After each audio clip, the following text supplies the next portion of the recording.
Hello everybody, it's Danny and Wanda back from Pecan Grove. So many people requested that I show them how I'm going to amend my beds based on the soil analysis. So what I've done is I went to the store and I picked up some horticultural hydrated lime. Now when I originally done this, I did it with pelletized lime because I really didn't know how much it needed, and pelletized lime is only good for 1 year. So I knew if I overdone it, then within a year it'd be fine. But now that I know that I'm not too far off, I want to put the hydrated lime. The hydrated lime will last up to 3 years. Now, this is a powder form, not a pellet form. So you got to be a little bit more careful with this because it's a little, I call it a little bit hotter. It sweetens the soil. It corrects the soil acidity for shrubs, flowers, vegetables, lawns, and houseplants and stuff like that. This is what we have put on our fields in larger quantities when we're trying to lime our fields. Now for the, that's to bring the pH up where I want it at. Now this is ammonium sulfate. It's in a granular form. I'll be using it for my nitrogen. And a lot of people are going to say, well, why don't you just use blood meal? Because it's a form of nitrogen. It's an organic form of nitrogen. These are brand new raised beds. These raised beds have only been in here for like a month or so. The reason I don't use blood meal is because if you're going to use blood meal, I would have had to have used it back in December in order for it to be ready for me in March. Because when you put out organic fertilizers, first of all, they have no true way of knowing what the nutritional value of it is to start with. Secondly, only about 8% of it up front is available when you first put it out. And then it takes a 4-month period for it to break down so that the plant can utilize what's there. These tomatoes and cauliflower and all that in 4 months would be gone. So for me to use blood meal, they would have got a little bit right up front, and then it would have been useless after that. It would have all been gone and been over with. And then I would be sitting here with my plants thinking that I'd done the right thing for them when really I did not.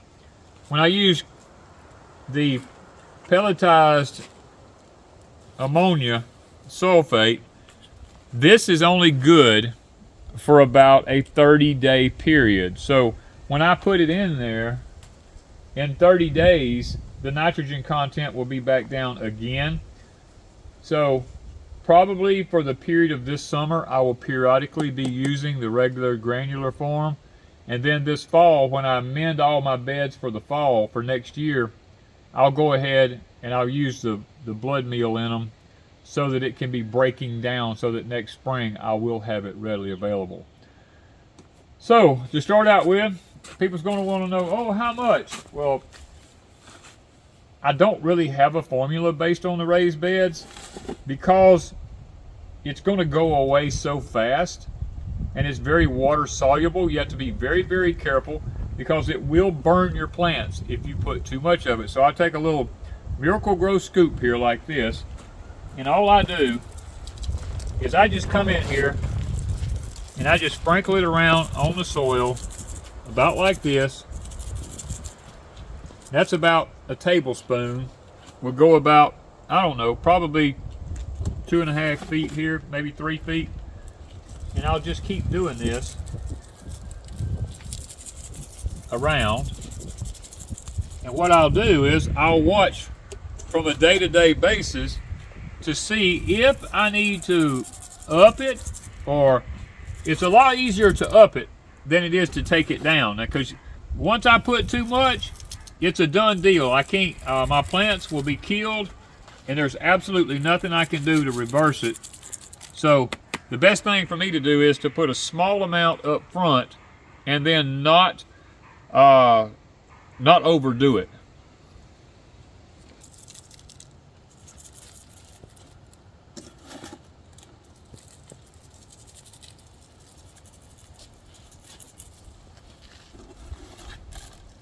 Now leafy greens like cauliflower and stuff like that, these are very heavy nitrogen feeders. So they'll use up this nitrogen really, really quick. And what we'll be doing is we're going to be looking to see if the foliage on the plants turn out to be any darker green and we see any more vigorous growth out of the plants. Now, one of the reasons we knew we were low in nitrogen was we looked at these. Your first sign is your bottom leaves here. See how yellow, palish looking they are? A lot of people go, oh, that was cold weather. No, these are cold weather plants. This is low nitrogen. Okay, because it's very windy today, I'm gonna be using this little spoon thing here to put a little bit of lime around in this bed. I'm not gonna up it really fast. It's better to do a little and always come better, back. Always better to do little.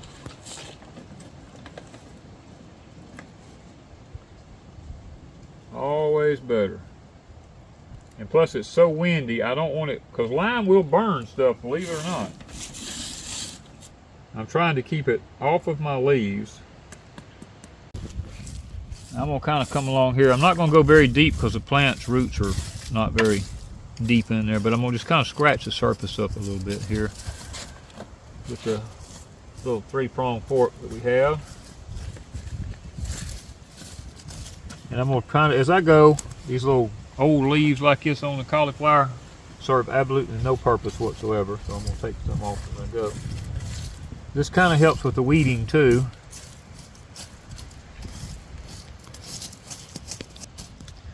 This is what I'm using here. This is just an old cheapy garden fork.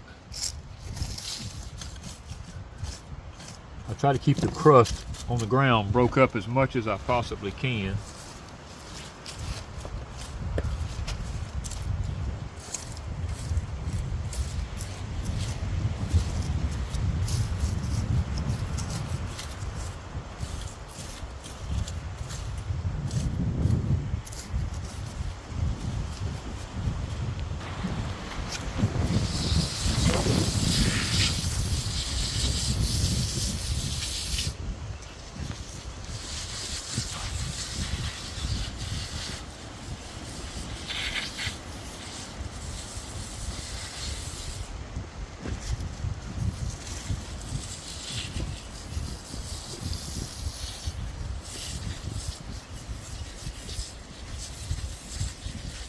The reason for taking the little fork and disturbing the soil after we put the ammonium sulfate down is because if you don't and mix it in with the soil and then water it, the sun will suck up every bit of the ammonia out of it within a matter of hours.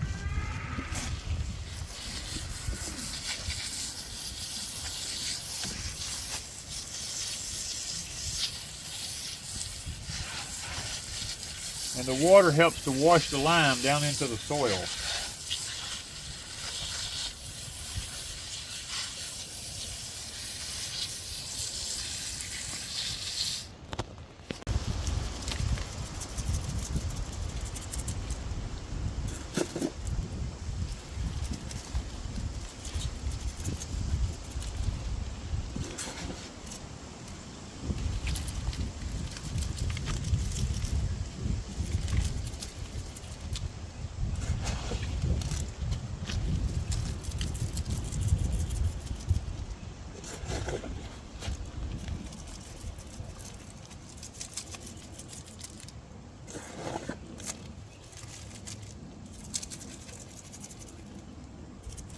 If you happen to get any that falls on the leaves of your plants, like this right here, that will burn the leaf of the plant. Just take your hand and bump it and knock it off.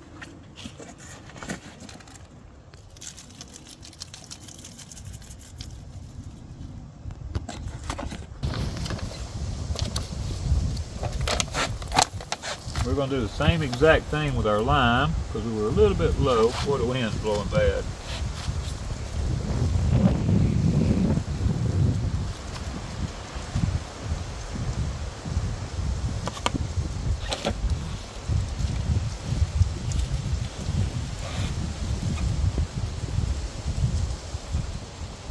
The beds on this side had almost exactly the same requirements as the bed on the other side did, with the exception of one thing. On this side, the phosphorus was pretty low on this side. So what I've opted to do for that is I have my fireplace ashes. Now, fireplace ashes will raise the pH also, so that's the reason I'm a little skeptical because I put the lime out, but I'm going to chance it by adding a little bit of fireplace ashes to this side.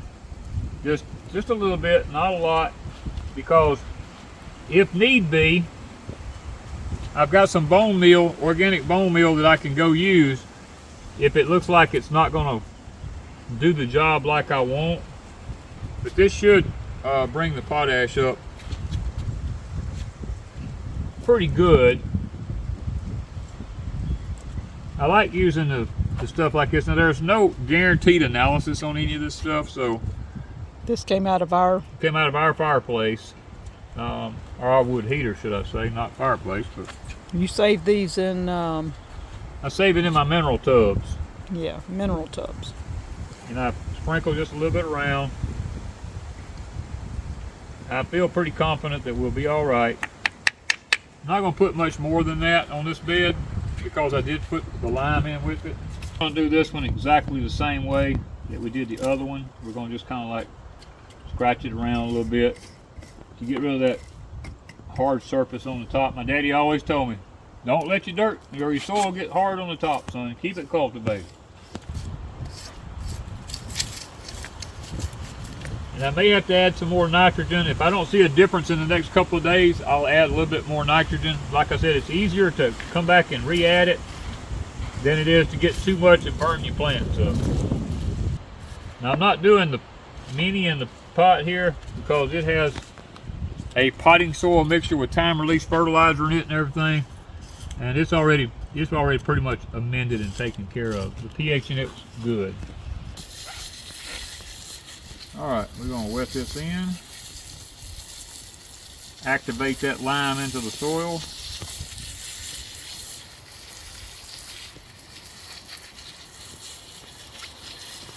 Not a lot of water, just enough to activate the lime and get it kind of washed down into the soil. I'm going to water this pepper while we're here.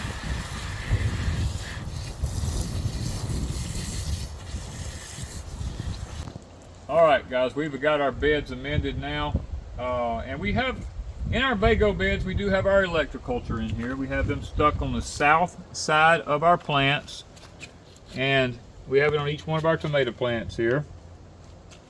And let me, there's a lot of people out there that like to criticize electroculture, and it doesn't bother me at all.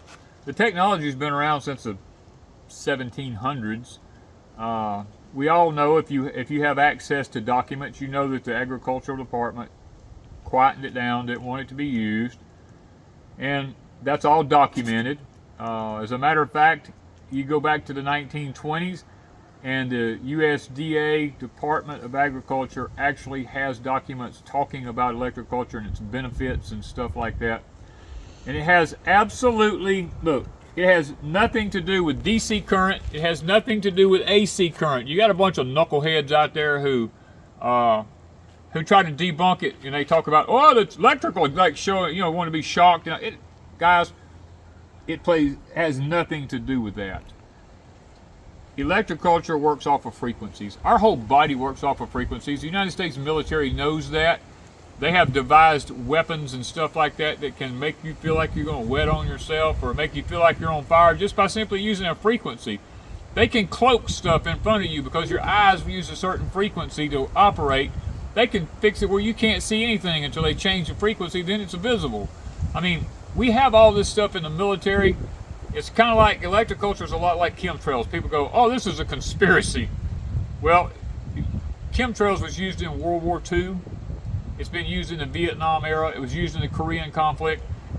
Aluminum has been sprayed in the atmosphere for reflection purposes, for satellites and stuff like that. It's documented. The United States government is going to be talking about it here before long. So, electroculture will eventually make a comeback. I'll guarantee you.